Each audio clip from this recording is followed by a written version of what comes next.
talking today, as you guys saw, the title of the message is Amazing Sex, okay? Yes, and just by a quick show of hands, maybe a couple of hoots from the guys. Who here wants to have sex one day? One day. Who here wants to have amazing sex one day? Amazing sex? Yes. Who here wants to have amazing sex every day? No, don't raise your hand. Not likely.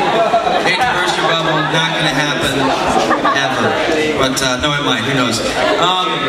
Hey, we're going to give you a brief history of ourselves. Today we're just talking about, you know, in order to have amazing sex, you have to have an amazing relationship the way that God designed it, okay? God designed sex, He created it, and He created it not only for procreation, which is a great benefit, but He created it for pleasure, to enhance our relationship as a married couple. And weird note, in fact, we're the only mammals, some would call us the only creations that actually face each other when we're procreating, when we have sex. So that's, you know, kind of a weird thought. Next time you see animals having sex, hey, they're not facing each other. You can tell your mother, and that'll be weird. Anyway, kind of a fun thought, but it makes you think, you know, we're looking at each other, okay? So we're not just having sex to have it. It's not just, hey, it doesn't matter what your name is. We're looking at each other in the face, and we have for me, it tells me there should be a relationship there, okay? And we're going to talk a little bit about that. Somebody's waving. How's it going? Okay. Anyway, so brief history of herself. Me and Ashley, I met her, let's see, 8 years ago, January of 2000, and she was a hottie with a body. I ain't playing. And we got to know each other. We said, look, we want to date. We really want to date. So the biggest thing that helped us out, and one of the things we're going to talk about today is we took everything in stages, and we took everything as slow as we could. We enjoyed every moment, didn't rush into anything, and it really helped us. Didn't set us up for failure later on. So we started dating, and we did it for 4 years. And I knew she was the one, and she took a little bit more convincing, so lots of prayer, lots of service.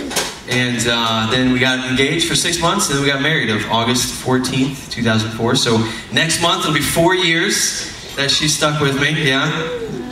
Brave woman.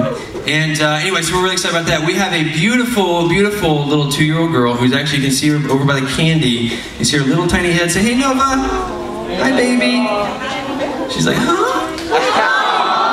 Yes, she's 2 years old, and just a blessing from God. It is just amazing.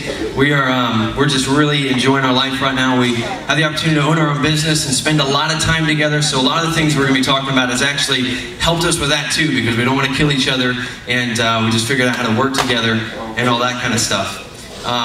So I've got some notes that I'm going to look over here in a minute. So brief self-story, blessed, and then we're going to talk about more to marriage than sex. Okay, so I was young and naive once. I'm 25 now, pretty young, pretty naive still. But I was a lot more when I was 21. I thought, you know, when you get married, it's going to be sex all the time. It's going to be sex over here, sex over there, sex up there, sex all the time, sex every day. We're going to wake up one sex, you're going to go to bed one sex, and you're going to come home during lunch and want some sex. Not the case. Not the case. Hate to burst the bubble, but you don't have as much sex as you think you do when you get married. You do have great sex. You do have a lot of sex, but I'm just mentioning sex every time, and just because it's fun, I have the microphone. But so you do have a lot of sex. It can be great, but you don't have, for the guys anyway, you don't have near as much as probably you think. Like, oh yeah, every day, you know, 8 times a day. All right, ooh, call my buddy. How many did you get today? 7. Loser. You know, didn't happen. Didn't happen. So the first 2 weeks, first year was great, but then it slows down. You get on to more important things, just spending time together and watching The Bachelor together, which is it's like sex for her, which I still don't understand. So I just want you to anybody watch The Bachelor, Bachelorette? Any ladies in here? So yeah, we're happy with the decision. She picked. What was his name?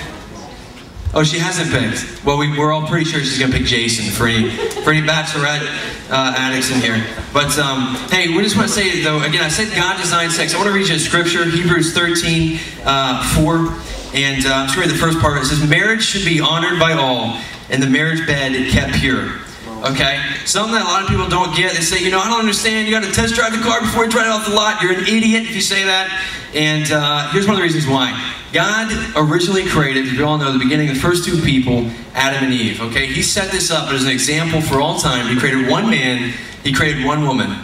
Adam and Eve. He didn't create Adam, and then he created 4 or 5 beautiful looking ladies. Wait, which one do you like best? You know, go work it out and see which one you guys have accountability stars, man. He didn't do that. He created one woman, same thing. He didn't create one woman and a bunch of guys for Eve to date one. Like, oh, he doesn't trust me, or he doesn't like me, he didn't like the way I look in this leaf. You know, so I'm going to go to the next one. He didn't do that. It was one man, one woman.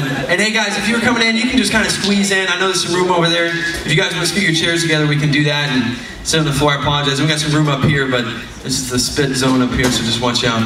So anyway, that's one of the things. So a lot of people, they don't realize when you have sex with more people than what God created to be, which is one, because you're only supposed to marry one person, then it's going to mess up the way it was designed. And anything in life you figure out with Christ, if you do the way He designed it, if you do something the way He designed it, no matter what it is, it's always going to be the best plan for you. It's always going to be the best at the end of the day. So that's just a little side note. So again, stages of the relationship. Here's one of the biggest things too. Today, you've got all this media. Everything in the media seems to be like, just, hey, go have sex, go have fun. There's no consequences. They never really talk about the after effects of it. They never really talk about the STDs or the humps, bumps, and lumps that you may get in certain places, okay? But, you know, they're all about, look at this, one night stand, it's great. You know, hey, see you later, stay in Vegas, whatever it was. And here's the deal, though. The condom companies, the beer companies, all these places that you're hearing this, they don't care about you. They don't care about you at all. They just want your money. So they're going to do whatever it takes to get your money. God, the one who created sex, He actually cares about you. And He cares about your relationship. He cares about your life.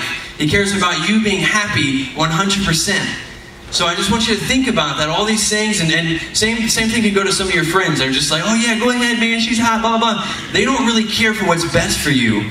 You know, and maybe because they just don't know better yet. But they're not looking at what's best for you. Okay? So that's one of the biggest things. God cares about you. That's one of the reasons He set it up to be one man, one woman.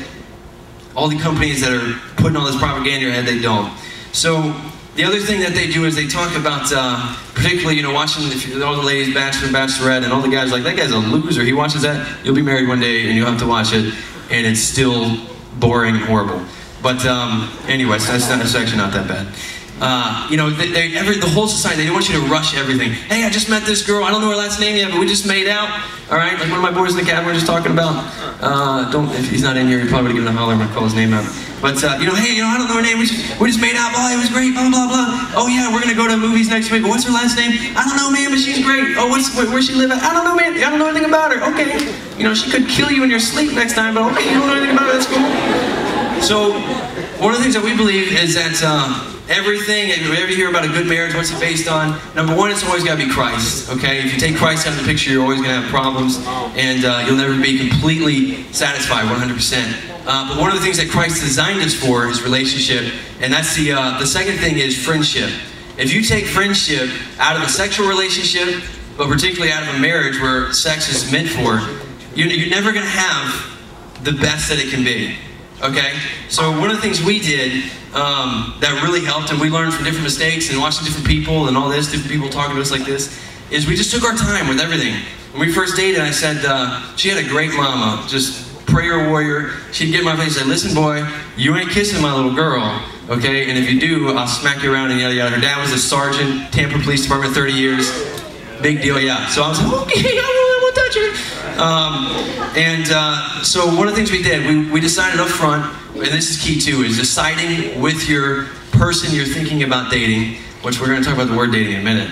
I didn't get there yet. But as you talk about, here's what I'm feeling, here's what you're feeling, this is where I'm at, let's decide on this together. So what we decided together is that we weren't going to kiss for an entire year. Okay, like just kiss on the lips, period. Now I'm not even talking tongue and all that, just no kiss on the lips, nothing. So we said, all right, 1 year. And so in that, it was great because that first year, I wouldn't be in situations, we wouldn't be in the dark watching a movie, and I wouldn't be sitting there thinking, oh, is this the moment? Is she gonna, oh, she's looking at me. She's, ooh, the lights are dim. I'm gonna lean over, I'm in, do the whole yawn thing. You know, I didn't have to do that. I just got to focus on, you know what, this is great. We're having fun. There's no pressure, there's no nothing.